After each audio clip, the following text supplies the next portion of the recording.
característica do próprio Senhor Jesus, nada mais, nada menos do que José do Egito, um homem que tinha um potencial gigantesco para ser o Messias, para ser um Salvador, mas por conta de alguns erros conotados na sua vida, ele perde então a essência do Messias, e somente Jesus vai ser esse Messias. Mas a característica de José como Messias é uma coisa estrondosa. Ele se revela desde o começo até o final ser uma pessoa muito parecida com a pessoa de Jesus. Aquele que perdoa e apaga os pecados, quem que faz isso? O Senhor Jesus.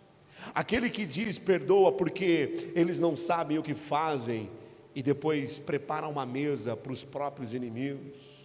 Aquele que olha e com um olhar complacente, um olhar do amor fraternal, um olhar do amor fraterno, um amor incondicional. José do Egito é um grande exemplo na palavra, um homem que não tinha igreja, um homem que estava sem lugar para comungar a sua fé, um homem que simplesmente estava sem uma denominação, mas mesmo assim não se afastou de Deus sequer um minuto, e resistiu o pecado, como diz Hebreus, até o sangue. E é uma coisa que eu já antecipo para você, irmão, eu não sei se você tem resistido o pecado, mas a Bíblia diz o seguinte: para você resistir o pecado até o sangue. Sabe o que é resistir o pecado até o sangue? Irmão, a Bíblia literal é até o sangue, irmão. Jesus, quando resistiu à tentação, aquela tentação que ele sabia do que ele ia passar, que ele estava no Getsemane, saiu sangue da onde? Da sua testa. Nós temos que ser como Cristo, irmão. Para resistir o pecado, tem que ser até o sangue. Irmão, isso aqui é loucura. O mundo não compreende, mas nós que somos salvos, nós compreendemos a palavra de Deus. Diga glória a Deus. Estou feliz de falar desse homem incrível aqui para nós e liberar uma palavra profética para o mês de novembro, que será maravilhoso, maravilhoso, maravilhoso. Diga glória a Deus. Diga, o mês de novembro será maravilhoso, em nome de Jesus, amém? Abra a sua Bíblia em Gênesis 30, vamos lá conhecer o nascimento de José. Eu tenho uma explicação para falar aqui no meio, depois que a gente lê esse texto, e a gente dá continuidade à revelação. Vamos lá, Gênesis 30, versículo 22, abre lá por favor. Deixa eu tirar o fundo aqui.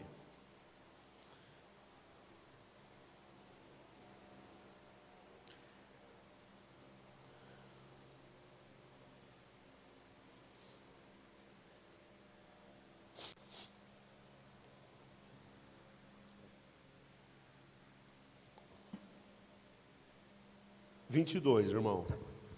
Diz assim, ó. E lembrou-se Deus de Raquel. O que a Bíblia fala? E lembrou-se Deus de Raquel. Olha para mim, Deus tem lembrança. Deus criou a nós da mesma forma que Ele o é, como nós podemos lembrar também.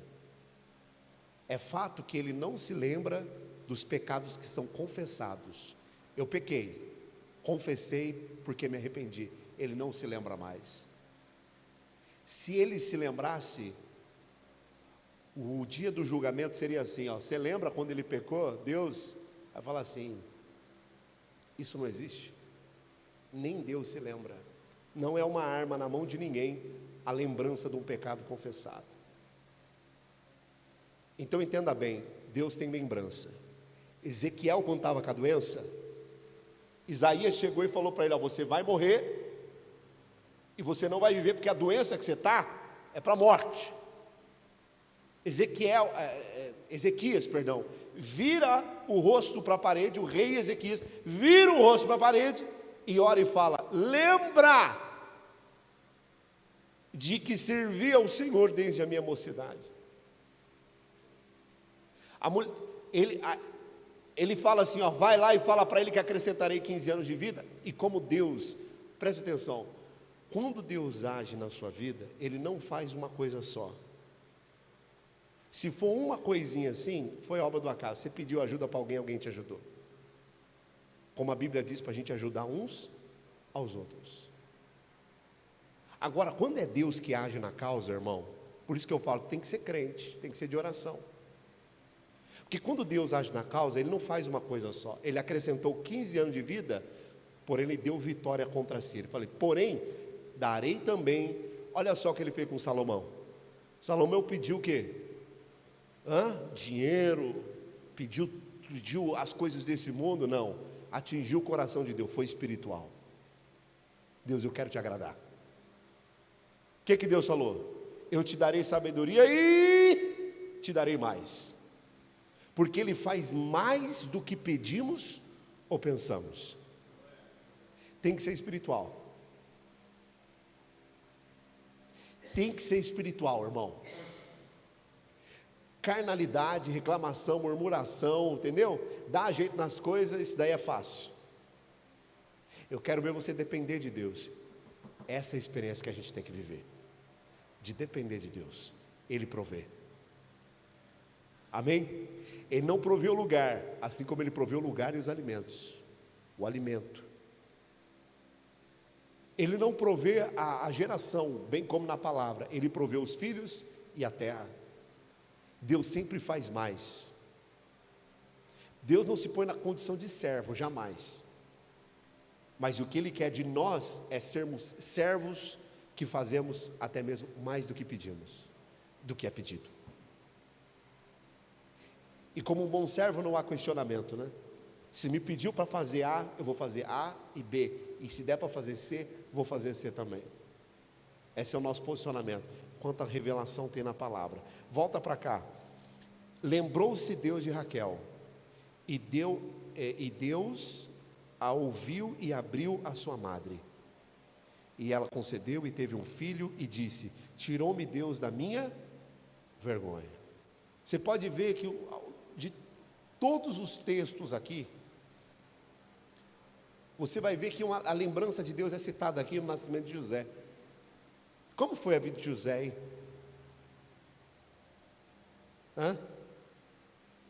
Nós temos 300 filhos, todos eles oramos para que os filhos sejam uma bênção.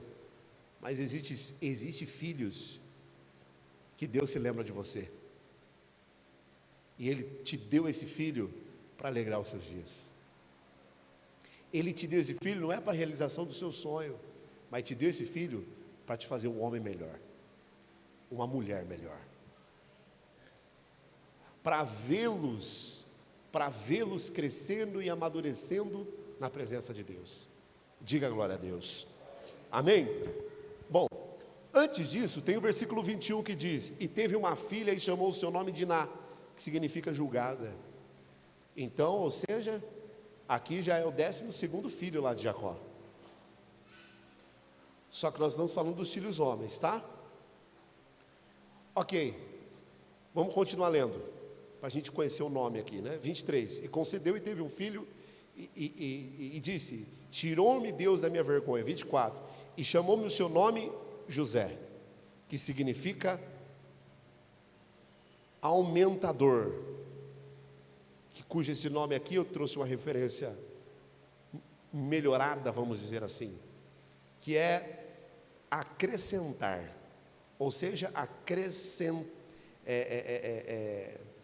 aumentador, ou seja, acrescentar, dizendo: o Senhor me acrescentou outro filho. Aliás, dizendo: o Senhor me acrescente outro filho. Entenda os detalhes. Eu estava até falando com o pessoal aqui, ó. O que seria de uma pintura sem o detalhe? O que seria de olhar para Deus sem o detalhe? Deus, Ele faz mais do que pedimos. Quando ela recebe José, ela fala: o Senhor acrescentou, ou seja, Ele já vai me dar outro. Você não pode se esquecer de quem é Deus, irmão. O dia que você esquecer de quem é Deus, além de você ser cobrado por isso, como que você vai ser cobrado? com correção. E aquele que muitas vezes endurece a sua cerviz, a Bíblia fala, irmão, aquele que endurece a sua cerviz, será quebrada sem que haja cura, vai viver assim. O próprio Jacó é a experiência disso. Jacó, que é o pai das 12 tribos, viveu uma experiência como? Eu queria ser mais do que o meu irmão, pelo menos igual a ele. Ele não cometeu um erro só, ele rouba o direito de primogenitura, ele mente, ele não se sente suficiente, ele não se posicionava no seu lugar, que era ser o segundo filho, ele não aceitava, ele não acreditava. Então houve uma marca na vida de Jacó para o resto da vida, por conta de tanta mentira, por conta de dizer que ele era Esaú, sendo que ele era Jacó, por conta de tanta aparência, por conta de tanta hipocrisia, que é um tema que nós temos falado no domingo passado, por conta de tanto farisaísmo, Deus aparece para ele no Vale de Jaboque. No Vale de Jaboque há uma contenda. Na contenda, o anjo que é o Senhor, o anjo do Senhor, que é o próprio Senhor, porque ele diz: lutaste com o próprio Deus e prevaleceste. O anjo do Senhor fere ele aonde? Na coxa, aonde refere-se à hipocrisia que ele vivia. O seu nome nunca foi Jacó, o seu nome é Israel. Sempre foi Israel, mas por você não se posicionar diante de Deus, você nunca viu. Por você dar jeito nas coisas, você nunca vê. Por você lutar com as suas próprias forças, por você ficar observando a vida de Esaú. Entenda bem, que era um homem que nasceu de ruivão, né? Nasceu ruivão e peludinho, desde pequenininho. Imagina uma bola de pelo vermelha. Parece o inimigo do Sonic lá, como é que é o nome? Esqueci o nome, é Tonic lá, Tinic, Robotnik, sei lá como é que é o nome. Imagina uma bola vermelha nascendo, e o outro lisinho, parece aqueles gatos sem pelo, já viu? Misericórdia, meu pai. Era Jacó. Só que bem como nós sabemos por educação, que quando nós topamos com uma pessoa que é desprovida de ou altura, porque às vezes tem pessoas que têm situações que realmente são muito baixinhos, ou deficiência, ou porque a própria natureza o fez, ele mesmo assim ele tem o seu valor. Por educação nós declaramos isso, é ou não é? E abandonando o que a Bíblia chama de chocarrice, que é ficar fazendo ficar falando da vida da pessoa para todo mundo ficar rindo, entenda bem, ficar fazendo brincadeiras alheias com o problema dos outros, além disso, deixando isso de lado, porque muita gente fala, não, cada um tem a sua beleza, né? Cada um tem a sua, e ainda assim, por detrás zomba, por detrás ri, faz chocarrice, faz brincadeira, sem que aquela pessoa veja. Abandonando todo esse aspecto da humanidade, que é uma natureza má e perversa, nós sabemos no íntimo do nosso coração que aquela pessoa tem o seu valor, que não importa quem quer que seja, todos têm o seu valor, e é ela mesmo que tem que acreditar no seu próprio valor, não é ninguém. Porque se você olhar para Rebeca sempre quis que Jacó fosse o cara e não Esaú. Ela lutou, mentiu, colocou os pelos lá para ela. Ela fez de tudo. Inclusive, mandou lá para as terras dela, para o Labão. Seu pai mandou lá para a terra. Vai para lá, aonde lá Jacó, né? Com toda a situação que vivia, ainda assim para aprender diversas vezes, não trabalhou só 7, trabalhou 14, o povo hebreu, numa constituinte só, o povo hebreu não andava em linha reta, o povo hebreu andava em círculo, há 40 anos, irmão, andando assim, ó, 40 anos andando assim, irmão. Como é que pode? Como é que pode? Tendo sobre eles a nuvem, temos sobre eles a nuvem, né, de dia, tendo eles sobre a coluna de fogo à noite para esquentar, tendo sobre eles o maná que descia do céu para alimentar, e ainda assim eles andavam assim porque eram rebeldes, não sabiam o seu próprio valor, não sabiam por que eles nasceram. Por que eu nasci? Você brinca demais, esse é o seu problema. Você brinca demais de ser humano. A sua natureza humana é apenas a vida da sua alma, nada mais. A sua natureza humana é apenas a vida da sua alma, nada mais. A sua alma existe desde a eternidade. A sua alma existe desde a eternidade. Deus deu o corpo para ela. Deus deu um corpo que é a vida da alma. E você brinca demais num período muito pequenininho assim, sem compreender o porquê que Ele te colocou aqui. Se nós nascêssemos na era do povo hebreu, na constituinte da lei, tínhamos que seguir a lei. Nós nascemos no período do silêncio, que foi lá o período de 400 anos que Deus não falou, que é o que da Malaquias a Mateus, 400 anos cujo Deus não falou. Se nós nascêssemos ali, existia uma lei sobre nós.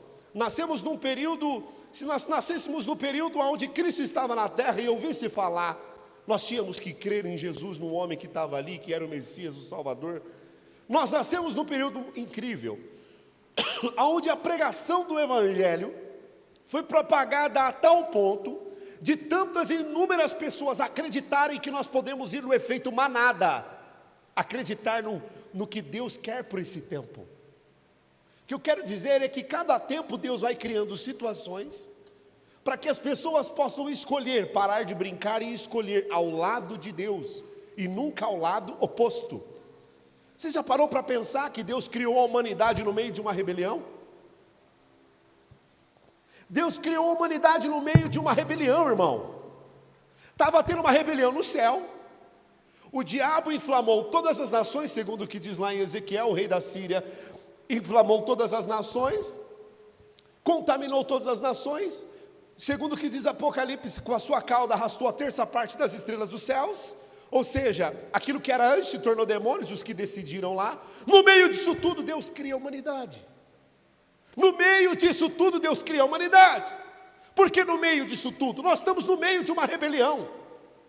Satanás ainda está agindo com o mesmo efeito que ele agiu no céu. Ele agiu lá no céu, arrastou, fez tudo, Deus aí cria a humanidade. Não sei se nós já existíamos lá e todos pecaram e se destituídos estão da glória de Deus e nós fomos enviados para cá para poder crer ou não, não sei, mas existe propósito na vida, e o propósito na vida é crer absolutamente ao lado de Deus, sabendo que essa confiança de que a nossa existência aí existe um porquê. Existe sim o porquê.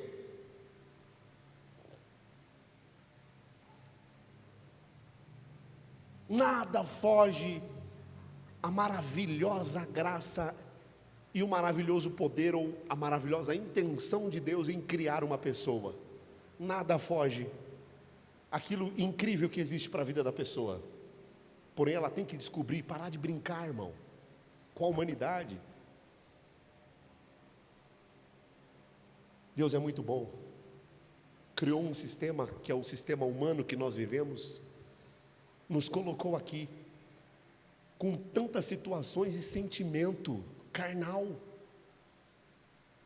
mas não mudou uma coisa, que ou estamos ao seu lado, ou estamos do lado do diabo. Diga glória a Deus. Portanto, cuidado. Porque se ele enganou lá, o que ele não pode fazer aqui? Se ele enganou lá, aqueles que ainda podiam ver a Deus, irmão. Imagina aqui, a qual do Senhor, pelo seu propósito eterno, foi tirado de nós vê-lo. Escolha sempre estar do lado de Deus. Amém? Diga glória a Deus. Você vê que Deus acrescentou, você vê que Deus sempre faz mais, você vê que quem está ao lado do Senhor, a coisa vai fluindo cada vez mais, as coisas vão acontecendo cada vez mais. Agora, quando você está ali, eu faço, eu aconteço, eu isso, eu aquilo, é o eu, é que nem os louvores de uma igreja, que eu comecei a reparar, eu não posso ficar citando o nome, uma igreja enorme, é uma igreja centenária, todo mundo já deve saber. Antigamente eles mudaram algumas coisas, mas continua do mesmo jeito. É o cabelão, pode usar brinco, mas tem um cabelão que vai lá longe, você já sabe quem que é.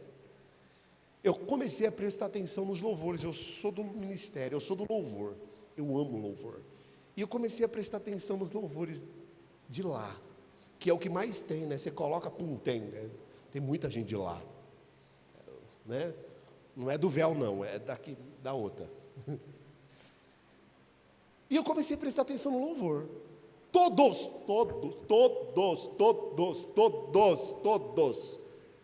Olha que eu procurei, irmão. Eu procurei, fui longe. Todos. É o homem aqui e Deus servindo ele o tempo inteiro. Porque Deus vai fazer, porque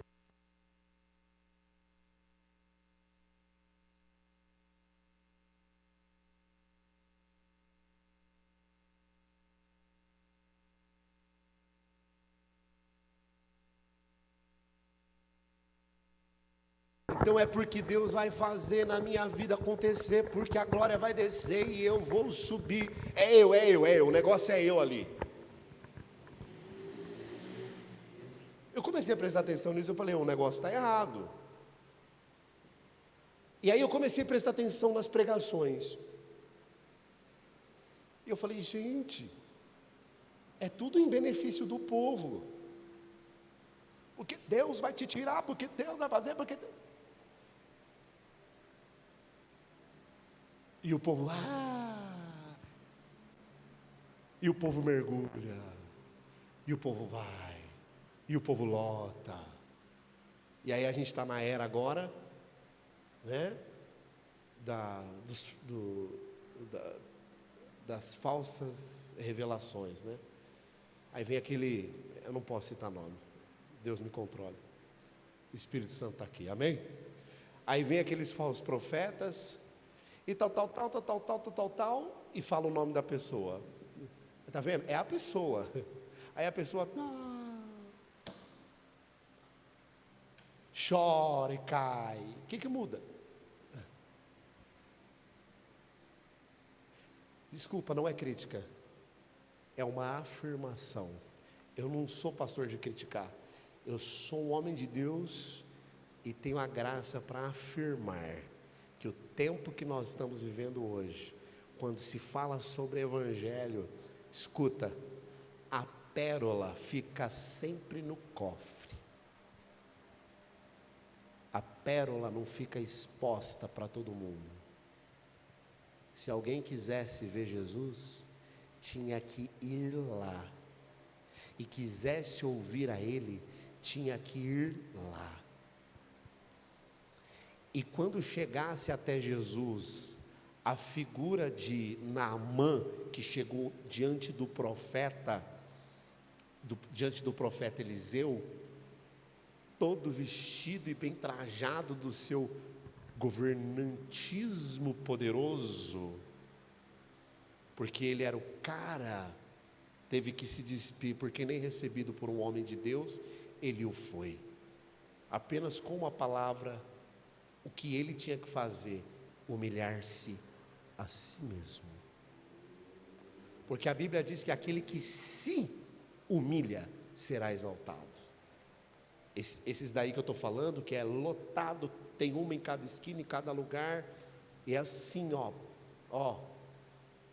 é aquele que, se alguém me humilha, eu serei exaltado. Fracos. Se algum dos seus pregadores pegam notoriedade, eles já partem para a política. porque eles já visam a eloquência que tem, não para ganhar almas somente, né? Mas para ganhar uns bons vinténs. E não falam nenhuma besteira, porque aquele que faz a obra de Deus não se embaraça com as coisas do mundo. Isso é Bíblia, tá? Ah, mas o que você me fala? O próprio José foi governador do Egito, sobre suas condições. Ele não influenciou em nada.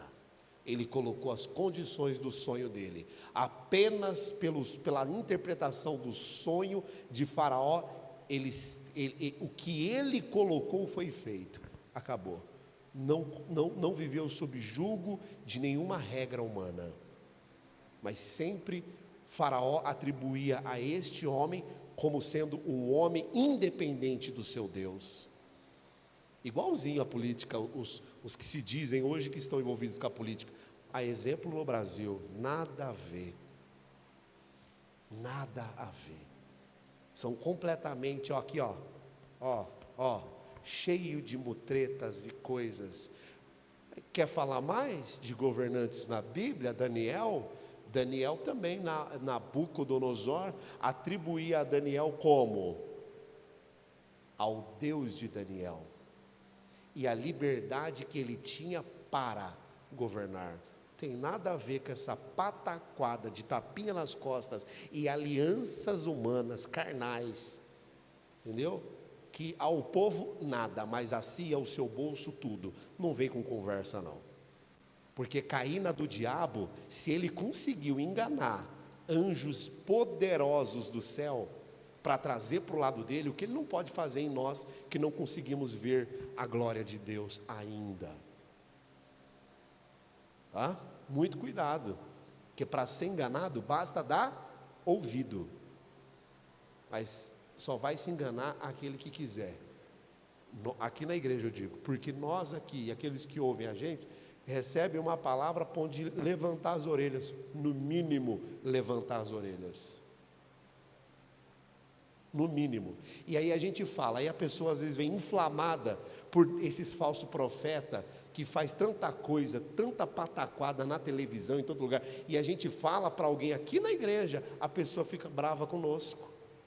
Meu irmão, nem quando eu era do mundo, eu volto a dizer, eu tinha medo de homem. Agora que eu sou de Jesus, piorou. Você pode tentar trazer coisas para cá, nós não, nem em questões humanas. O levantar da carne é isso aqui, ó. A nossa luta nem contra a carne é contra o espírito. Quer acreditar nessas porcarias que estão sendo vomitadas pelo nosso Senhor Jesus? Acredite se você quiser. Quer acreditar no diabo? Acredita. Cada um faz da sua vida o que quiser, mas não vem para cá tentar falar que o santo, que o profano é santo, que o falso é verdadeiro, porque nós somos pessoas de bem. Aqui não pega essas coisas. Somos pessoas de Cristo Jesus, não pega essas coisas.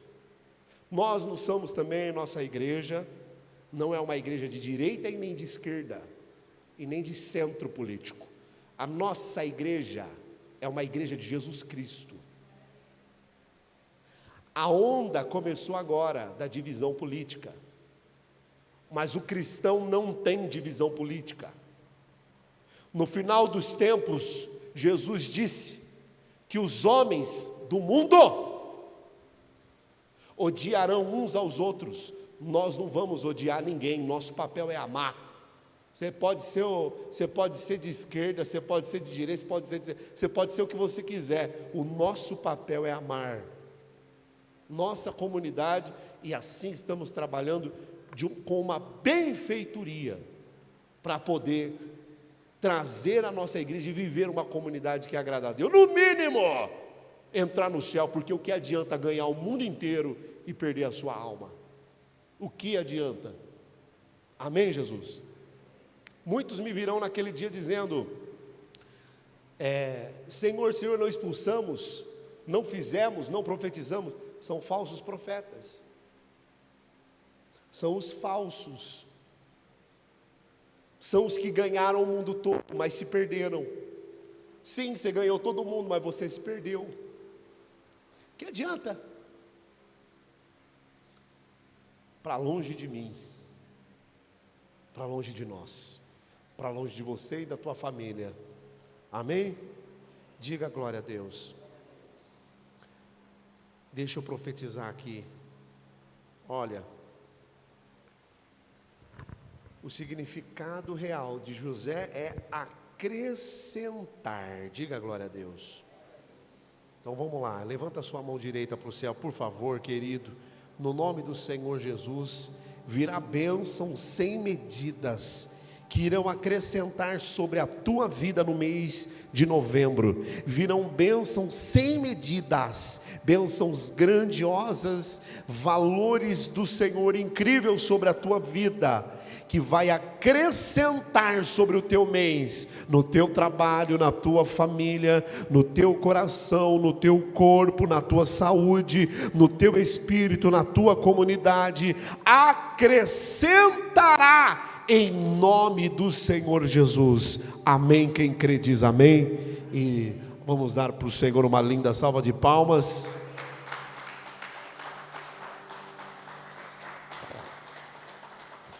Eu disse que eu ia falar algumas coisas. O que eu tinha para falar também ali, como orientação também pastoral, né? São essas coisas também, como o que excede conselho. E agora bem rápido também, sobre uma revelação que Deus pôs no meu coração, também concede eu pastorear no sentido bíblico da seguinte forma: José não recebeu uma terra. Logo, se ele não recebeu uma terra, é menos um para receber uma terra, está um desfalque nas 12 tribos. Também houve uma outra tribo que nós falamos aqui, e labutamos sobre o nome dele, Levi. E Levi também, que são os levitas, que são os sacerdotes das 12 tribos de Israel, os sacerdotes de Israel, no caso, posteriormente chamados judeus. Esses homens não receberam, nem a tribo de Levi e nem a tribo de José recebeu uma terra, pois são chamadas 12 tribos. E da onde vem então?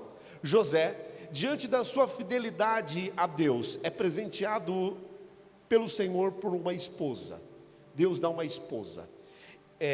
Zafenate Paneia era o nome dele lá no Egito. E ele recebeu uma esposa. Esqueci o nome da esposa agora. É um nome bem assim, desse jeito. Como? Também esqueceu lá? Quando um esquece, o outro esquece também, todo mundo esquece. Mas é um nome bem bonito, está lá em Gênesis, se não me falha a memória, Gênesis 37, se não me falha a memória. Como?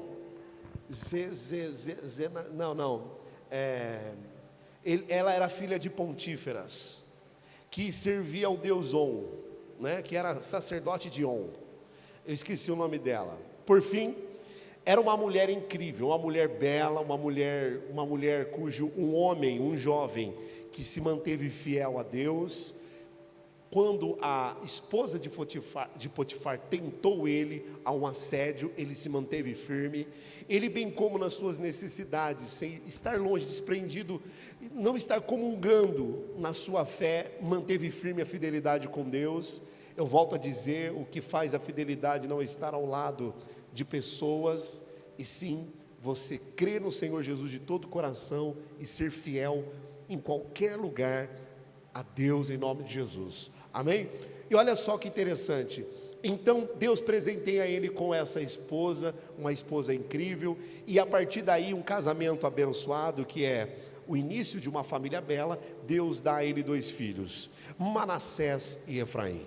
Então Manassés e Efraim, diante de toda a situação agora, todo o Oriente Médio vai passar por uma fome, cujo Faraó tinha sonhado que essa fome viria, que as 7 vacas, né, e as 7 espigas.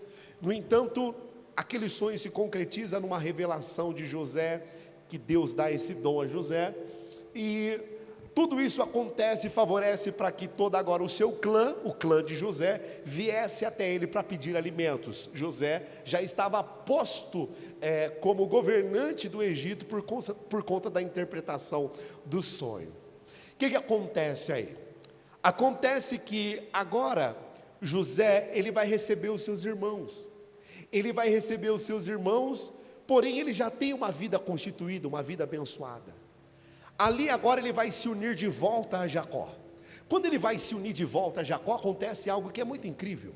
O que é incrível? Ele já tem dois filhos que para ele se conotam uma coisa: Deus, ele apaga os nossos, ele apaga da nossa memória tempos ruins e difíceis, para que a gente não fique se lamentando e chorando. E ele deu Manassés, também deu Efraim.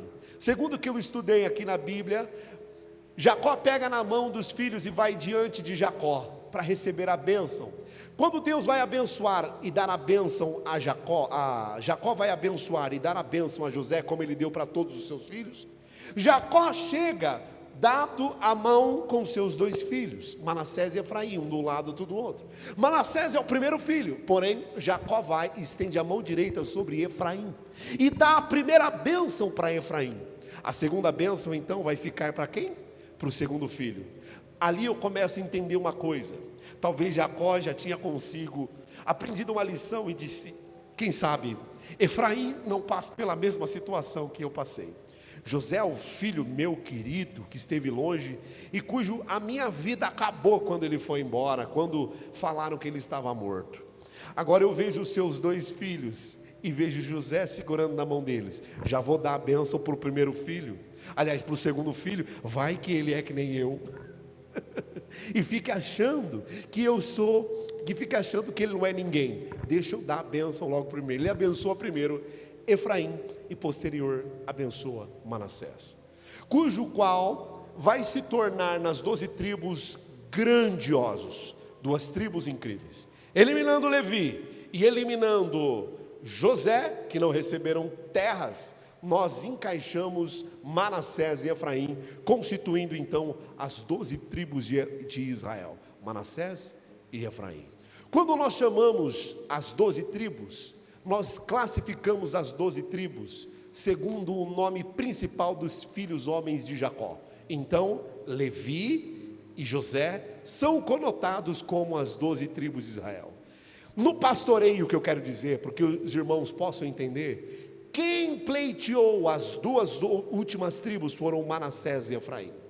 Já no que diz, no que sai da boca de Deus, ou, por exemplo, lá em Apocalipse, os 144 mil selados, que ou seja, a besta do anticristo, não vai conseguir ferir, não vai conseguir tocar, e esses 144 mil das 12 tribos irão se converter ao Senhor Jesus, e irão pregar que o Messias já veio, e que a besta não é o Messias, a besta seria o anticristo, o Messias que ainda é o judeu, que infelizmente não crê que Jesus Cristo é o Messias.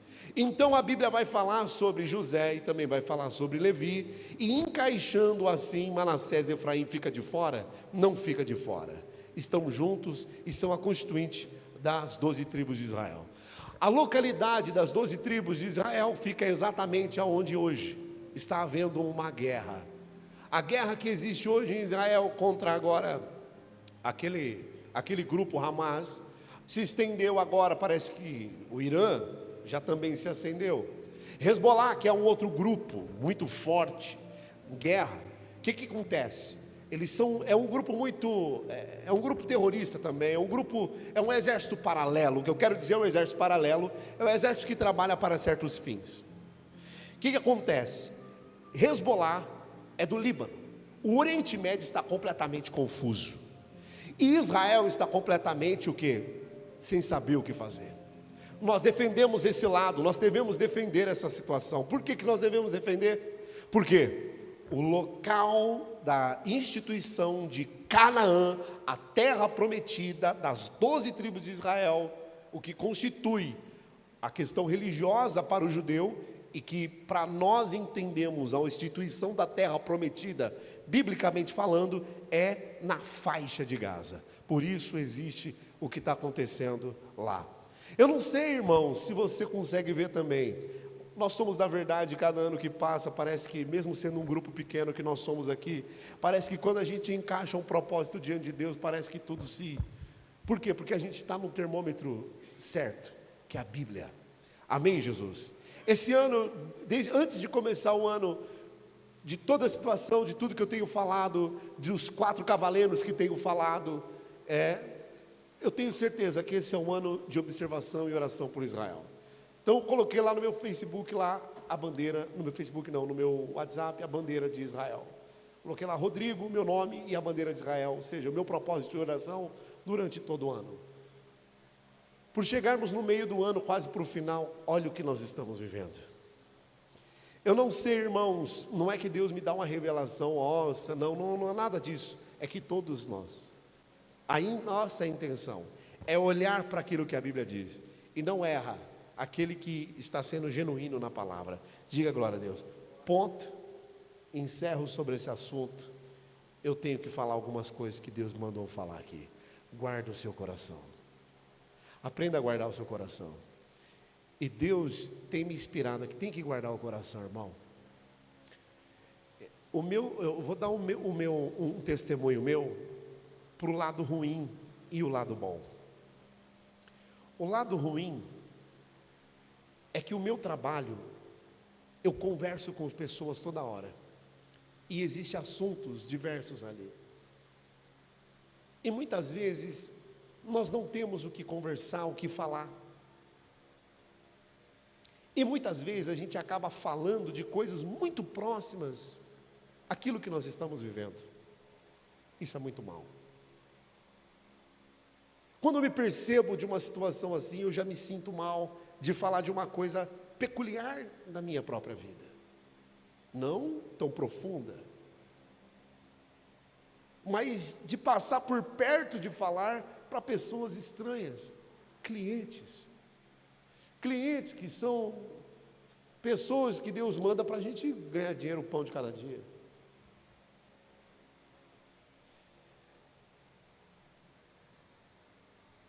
Há muito tempo atrás, eu vinha me percebendo com essa situação, e Deus veio trabalhando no meu coração. Quando você vai aprender a guardar esse teu coração? Quando você vai aprender a guardar esse coração?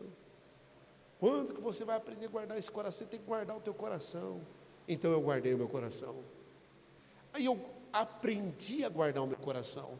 E se eu não tenho o que falar, não fala nada. Deixa simplesmente, deixa os ventiladores falarem. Deixa o ar-condicionado falar. Deixa o material que a gente trabalha cantar. Mas não fale. Porque se você fala alguma coisa que não é para ser falado, você abriu o seu coração. E não é com as pessoas o problema, sabe com quem é? É com Deus. O problema é com Deus, que Deus quer contar contigo. Daniel morreu com coisas no coração. Daniel fala, há coisas que Deus me revelou que eu guardei para mim, não falei para ninguém. Até hoje está todo mundo querendo saber o que foi. Não, ele guardou para ele. Nós temos que aprender a guardar o coração. Então, irmão, eu aprendi a guardar o meu coração. Isso não é fácil. Por isso, eu falo para as pessoas o seguinte: para ser uma autoridade financeira, você não pode dever para ninguém. Você é uma autoridade. Para ser uma autoridade na saúde, você tem que ser uma pessoa saudável. Para ser uma autoridade espiritual, você tem que ser uma pessoa espiritual. Para ser uma autoridade policial, o cara tem que ser o quê? Bandido? Não, ele tem que ser policial. Então, para ser uma autoridade de guardar o coração, você tem que ouvir alguém que guarda o coração. E guardar o coração está em todo lugar. Guarda o coração. Guarda o coração, senão ele fecha a fonte.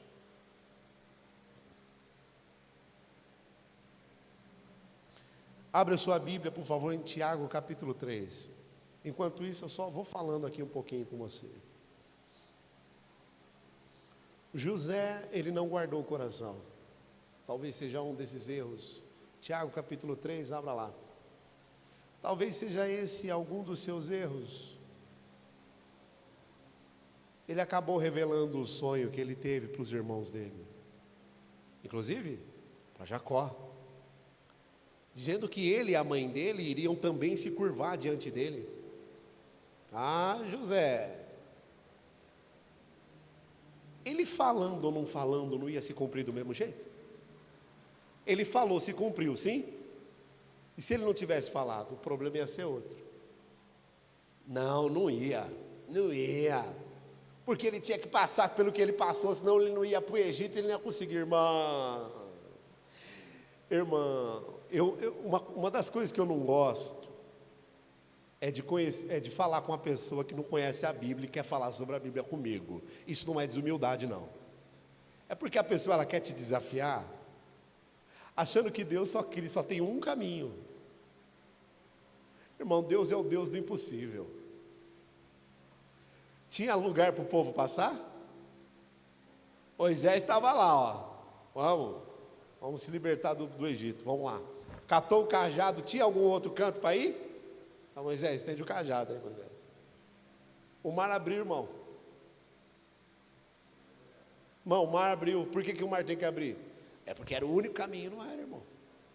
Será que não tinha uma caverna, alguma coisa, alguma coisa? Deus pode criar o que Ele quiser.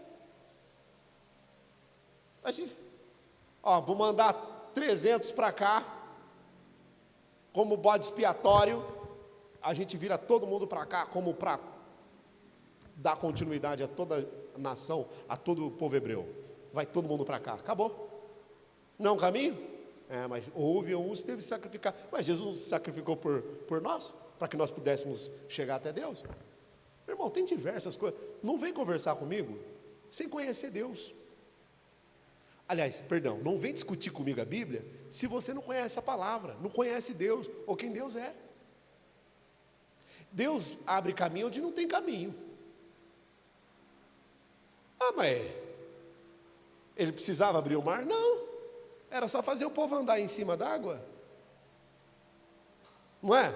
Anda em cima. O povo de Deus anda. Por acaso Jesus andou, não andou? E Pedro afundou. Eu quero ver Faraó andar em cima d'água. Faraó não ia andar. O povo é o povo de Deus, o povo anda. Deus faz o que ele quiser. Elias subiu numa carruagem de fogo. Uai, que coisa linda. Deus faz o que Ele quer. Enoque estava lá, de repente Deus tomou para ele. Deus faz o que Ele quiser, Ele sabe o que faz. Não existe só uma coisa para se fazer, não. Amém? O trabalhar de Deus é incrível, é maravilhoso. Então, Ele revelou, Ele não guardou o coração. Ele tinha uma coisa boa. O que Ele foi ali? Inocente, não foi? Você tem que tomar cuidado com a sua inocência.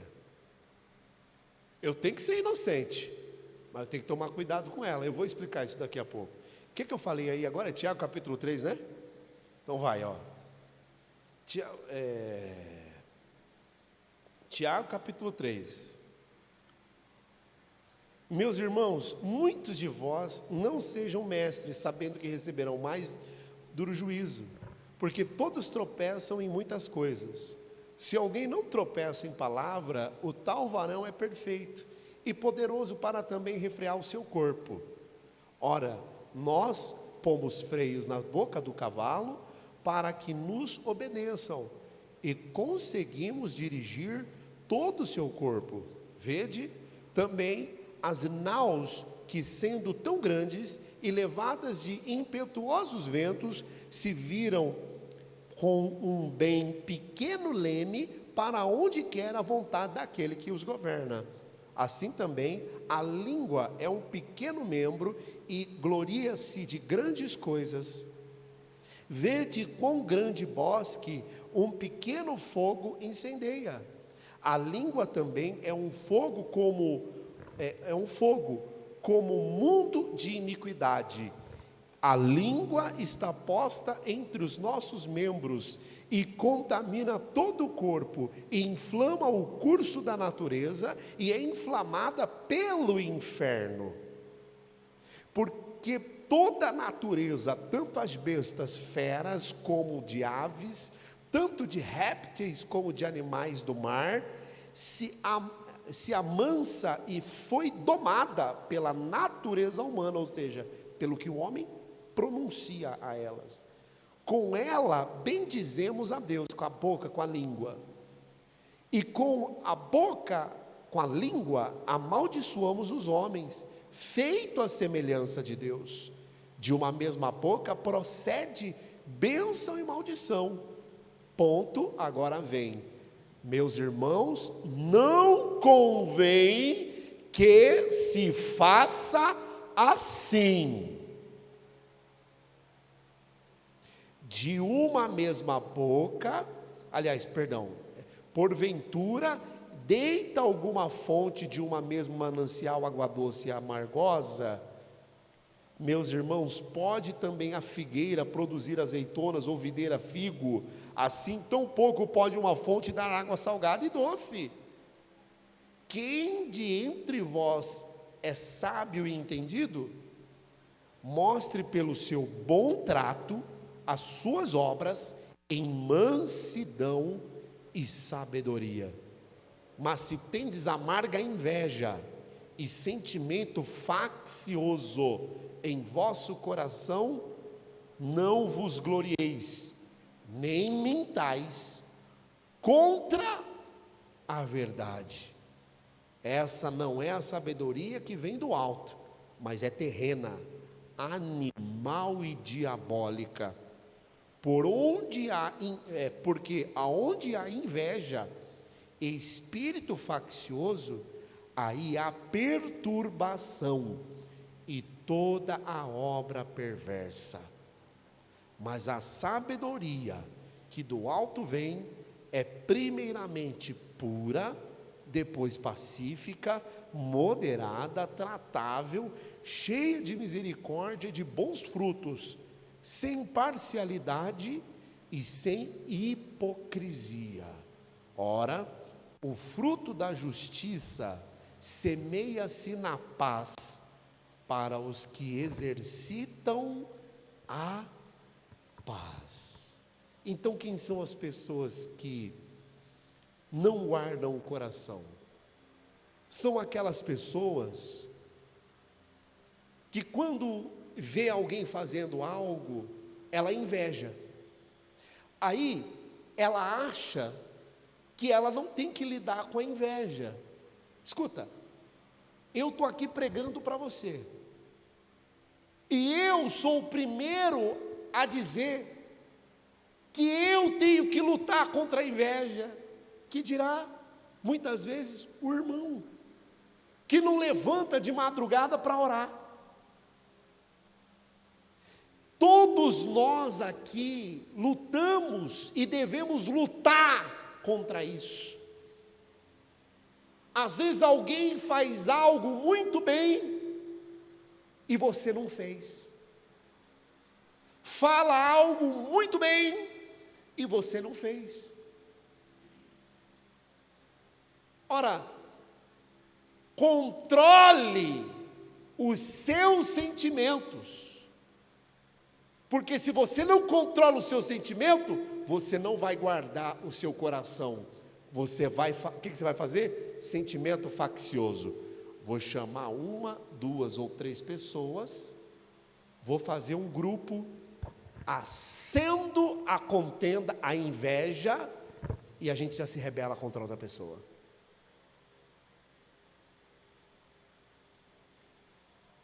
Guarda o coração. Guarda o coração, porque dá a entender aqui no texto que aquele que não guarda o coração é aquele que faz coisas que nem fariseu faz. Só para o homem. O mais bonito diante de Deus, irmão, não é o que você faz com as obras das mãos, é como você refreia a tua língua e você guarda o teu coração. Quer apresentar uma obra perfeita para Deus? Guarda seu coração.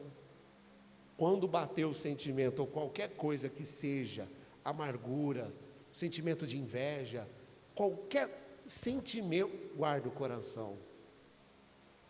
Guarda. Em nome de Jesus, diga glória a Deus.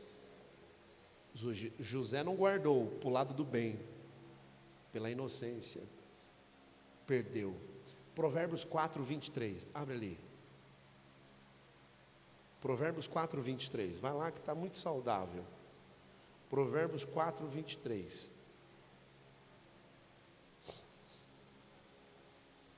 Não é porque alguém, escuta, não é porque alguém vem falar da vida dele para você, que você tem que falar da sua para ele. Guarda seu coração. Alguém falou do problema dela. Ah, mas eu também. E daí? A pessoa falou porque ela quis falar, o problema é dela. Se ela está guardando o coração, ou está confessando, ou buscando a tua ajuda, você vai saber na hora ali. Você não tem que falar da sua vida para ninguém. Você não tem que falar dos seus filhos, você não tem que falar do seu casamento, você não tem que falar dos seus problemas financeiros, você não tem que falar dos problemas que você não tem que falar nada. Porque normalmente, o homem, o ser humano, a humanidade, quando abre a boca para falar do problema, o problema só existe por causa dela mesma. O problema nem existe, só existe porque ela não consegue vencer a si própria, não consegue perdoar, está com inveja de alguém, não está conseguindo amar, não está conseguindo considerar as outras pessoas superiores ou até mesmo melhores. Aí, eu sei como é que é. Porque uma pessoa humilde, que nós somos cristãos, irmãos, o cristão que é humilde diante do Senhor e aos olhos do Pai, nessa luta, irmão, ele está em paz, não está nem aí para nada não. Ele está em paz, ele semeia só a paz, faz tudo certo. Eu quero é a paz, meu irmão. Amém? O mais que eu puder fazer e ninguém saber é melhor. O mais que eu puder fazer e ninguém saber é melhor, mas eu quero é paz na minha vida. Amém? Se eu puder fazer o bem e nomear outra pessoa que fez, melhor ainda. Se eu fizer assim, por exemplo, construir essa bateria, outro irmão chegou, rapaz, que bateria legal, posso apresentar? Apresenta e fala que foi você que fez. Apresenta e fala que foi você. Posso mesmo? Fica à vontade, eu só vou assistir aqui o espetáculo. Glória a Deus, Deus abençoe. No fundo do seu coração, diante de Deus, você sabe, cristão é diferente. Cristão não vive pelo aquilo que o homem vai achar, não. Cristão vive para aquilo que Deus está vendo, irmão. Deus não olha segundo o homem olha, não. Deus olha o que? O coração da pessoa. Como que o homem vê? O homem vê o lado de fora. Você está aí para essas coisas? Eu me importo com o olhar de Deus, irmão. É ou não é? Irmão, é muito sério isso aqui. Provérbios 4, 23, olha aí. Opa, Provérbios 4, 23, aí sobre tudo que se deve guardar, irmão e irmã, guarda o teu coração, porque dele procedem, o quê? As saídas da sua vida. O que é a saída da vida, irmão? Nem sempre a pessoa está saindo bem, é todas as suas saídas, guarda o teu coração, às vezes você está saindo mal. Às vezes você está saindo mal, você não está saindo bem. Guarda teu coração, fica quieto. Aprenda a guardar o teu coração. Entenda o que eu vou explicar, eu estou já encerrando, tá bom? Tenha paciência, por favor, aqui. Olha só, os dois lados da moeda sobre guardar o coração. Existem dois lados aqui. Olha só, Mateus 10, 16, abre lá, por favor. Mateus 10, 16.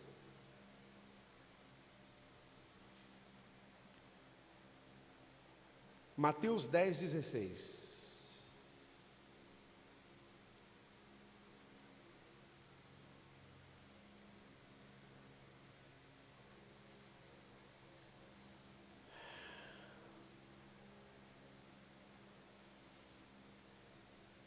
Mateus 10, 16. É isso? Isso mesmo. Eis que vos envio como ovelhas. Todo mundo achou? 10, 16. Eis que vos envio como ovelhas no meio do lobo. de lobos. Portanto, sede prudentes como as serpentes e simples como a pomba. Agora eu quero ver você saber dosar isso daí. Você saber dosar, você saber equilibrar a hora de ser simples e a hora de ser prudente. Porque quando você é prudente, você deixa de ser simples. E quando você é simples, você deixa de ser prudente. Porque a simplicidade, ela tem que ser 100%. Porque senão você vai ser um maquiavélico, um espertalhão, alguém que está sempre... Ai, que legal, um falso, não é? Você tem que ser simples mesmo. Quando você tem que ser prudente, tem que ser prudentemente, a simplicidade fica de lado. Dosar isso daí não é fácil, entenda bem. Existem dois lados para você guardar o coração. O lado de você ser simples e o lado de você ser prudente. Entenda bem. Primeiro, a pessoa, ela tem que guardar o coração para o bem. Ela guarda o coração para as coisas boas. Algumas coisas boas que não são testemunhos. O que é o testemunho, irmão? O testemunho é o que você fez e deu certo? O testemunho é o quanto você ganha? É onde você come? É o que você veste? O testemunho é o quê? O testemunho é eu chegar lá, por exemplo, chegar num lugar e falar assim: eu sou pastor. É que eu sou pastor. É que eu sou pastor. Hã? O testemunho é isso? Isso não é testemunho, isso é vanglória. Aí Deus olha e fala: Chico, está feito besta, está agindo desse jeito? O testemunho é para quê? O testemunho é para você falar isso aqui. Não, o testemunho é para você falar o que Deus fez na sua vida. Então, quando eu atendo o pessoal que vem aí, às vezes aqui fora, eu falo: rapaz, eu tenho testemunho para você. Não é do que eu vivo, não. Das coisas que tem aqui hoje que eu vivo. Graças a Deus, com muita luta e esforço, isso daí, Deus tem me dado força, graça, saúde. Eu tenho corrido atrás. Se eu não levantar de madrugada, não consigo nada. Levantar cedo para ir trabalhar, não fazer a coisa certa, administrar bem, a coisa não vai para frente. Depende muito de mim, sim, depende muito de mim. Agora, isso daí não tem nada a ver, não é que a pessoa tem que saber. Rapaz, você quer saber o que Deus fez na minha vida? Eu estava no mundo, eu fui ameaçado de morte 2 vezes. Era para mim estar morto uma hora dessa. Do jeito que eu vivia, nem pensava. Andava com uma companhia, fazia as coisas que não estava nem aí. Me envolvia com as pessoas assim: olha o que Deus fez na minha vida, olha onde eu estou agora. Eita glória, olha onde eu estou na presença de Deus. Olha onde eu estou vivão, vivendo para a glória de Deus. Isso é testemunho. Isso é testemunho. A glória foi para quem? Foi para Deus. Quem está entendendo? Não deixa. O que é o evangelho da prosperidade? Deus é obrigado a me prosperar, porque se eu não prosperar, Deus não está na minha vida, não vai trabalhar não para ver. O que é o evangelho do coach?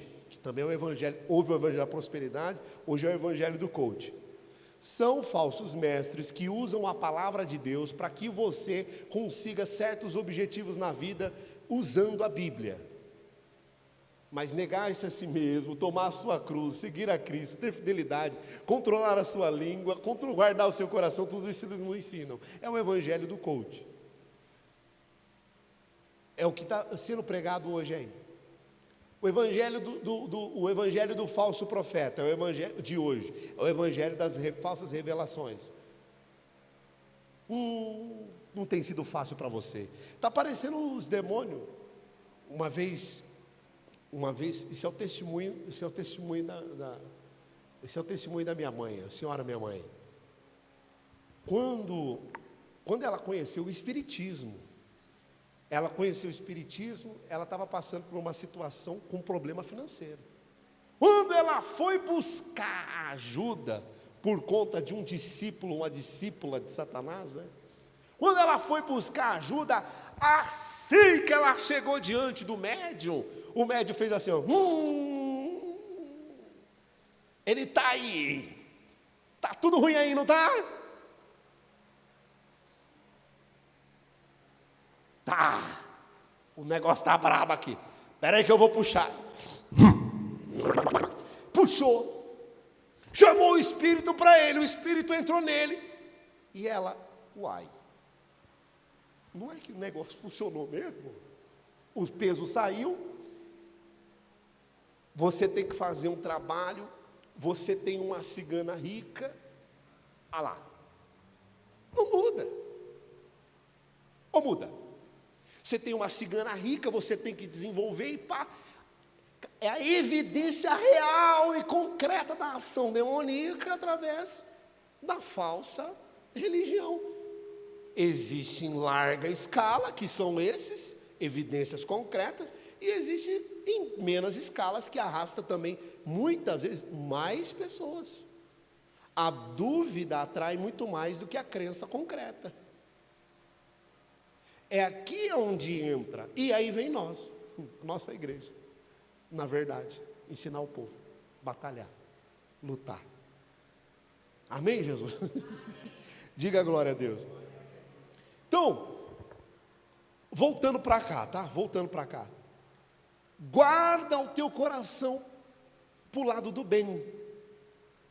As coisas boas que você consegue, os lugares que você consegue ir, os restaurantes que você consegue ir. Não carece eu ensinar isso aqui. Claro que carece, porque são vanglórias do tempo presente. São vanglórias do dia de hoje.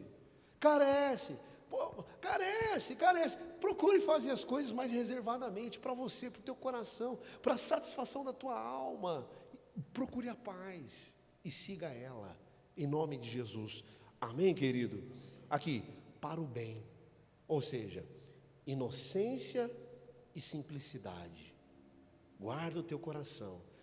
Você é muito inocente, já vai saindo falando isso, aquilo. As pessoas não vão ter bons olhos. Elas vão ficar com inveja. A inveja pega no cristão? Não, mas você já acendeu uma coisa que não era para acender. Já arrumou um inimigo que não era para arrumar. Quem está entendendo?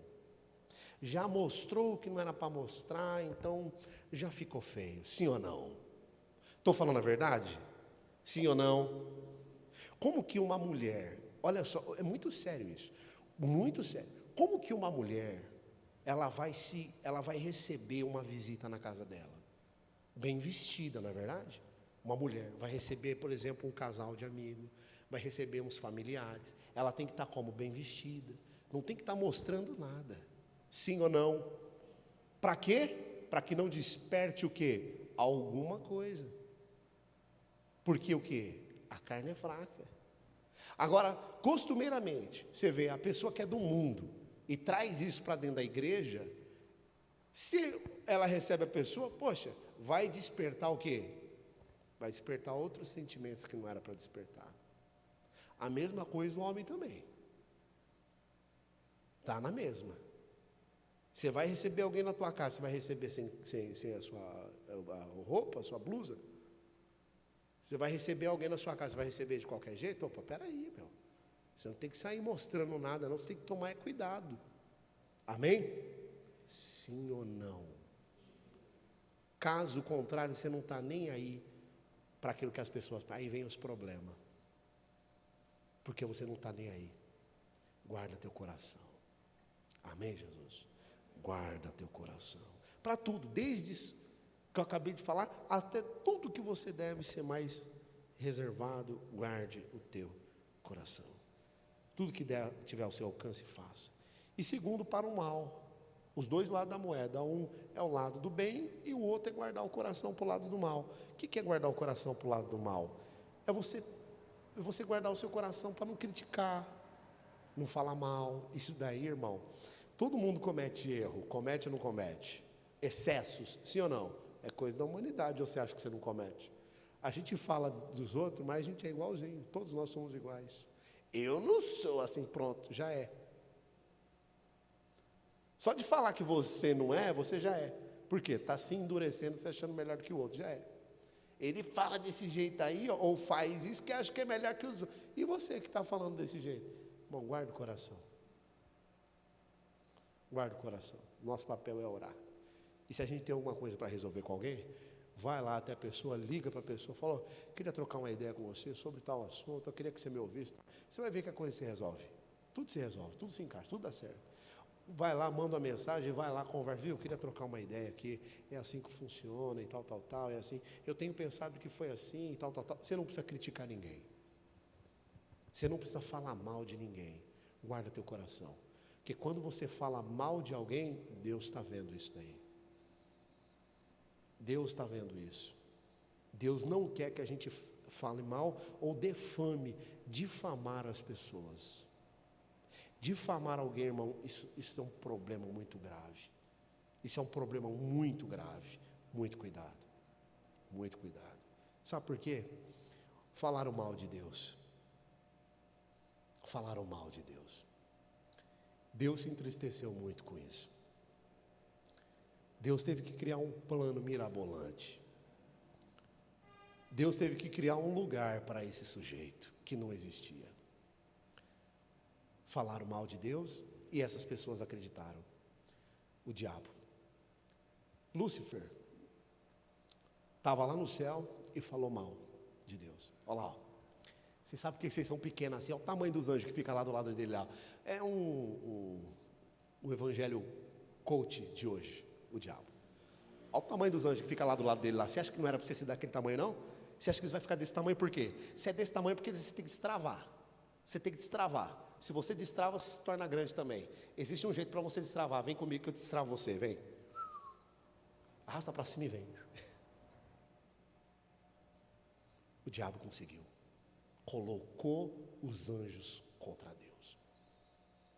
Uma vez um rapaz chegou para mim, muito bem de vida já, estava bem estabelecido na vida, e ele falou, olha, meu casamento acabou. Acabou e eu nem quero mais também, a minha mulher virou a cabeça. Como assim sua mulher virou a cabeça? Não acredito, você tem uma filha, tinha uma filha linda, pequenininha, coisa mais linda, a menininha. Como assim sua mulher virou a cabeça? Do nada assim. Meu Deus, Deus tenha misericórdia, nem perguntei nada. Aí ele ficou quieto um pouco.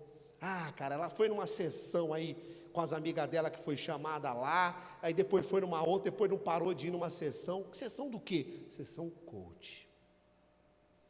Ela chegou em casa falando para mim que ela ia escalar o Everest. O quê? Escalar o quê? Escalar o Everest, que ela tinha que ir, porque se quem não quer fica, que tal, papá, abriu os olhos dela. E ela sempre foi humilde. Com essa turma, deixou de ser humilde. Só queria saber de fazer postagens com coisas caras. Eles tinham condições financeiras já estabelecidos. São formados, entendeu? Já têm as suas vidas. Não precisava de nada disso. Foi numa sessão dessa, começando tudo aqui, ó. É tudo marca, é tudo não sei o que, é tudo aqui, ó. É tudo aqui e tal, e tal, e tal. Ele falou, cara, não é possível, galera. O pai dela era lancheiro, ele falava. O pai dela era lancheiro, fazia lanche. Da onde ela saiu agora? O que ela quer ser? Que coisa tal. E ele se manteve. E ela foi escalar o Everest dela. Acabou com a família. Amor. No final dos tempos, o amor de muitos se esfriaria. Os homens odiariam uns aos outros exatamente por essa discórdia. Nós não discordamos de ninguém. Nós somos a favor da palavra e, obviamente, discordamos do pecado. Mas nós não vivemos em disputa, discórdia, isso é certo, isso é errado, não. Nós não entramos em disputa, nem em debates com ninguém. Amém, Jesus? Essa aqui era uma palavra que eu tinha para você. Uma palavra que o Espírito Santo tinha para nós. Guardar o coração. Se mantenha. Amém, Jesus? Se mantenha, se mantenha, se mantenha. Não critique, não difame. Entendeu? Não seja inocente ao seu extremo. Não seja simples ao seu extremo. Isso é você ser uma pessoa prudente e uma pessoa simples, em nome de Jesus. Isso não separa, isso é ao mesmo tempo, é a mesma pessoa, porque senão isso seria uma falsidade. Uma hora eu sou simples, quando eu quero, e uma hora eu sou prudente, quando eu quero. Isso é falsidade. Você é simples e prudente na mesma pessoa. Amém, Jesus? Diga glória a Deus.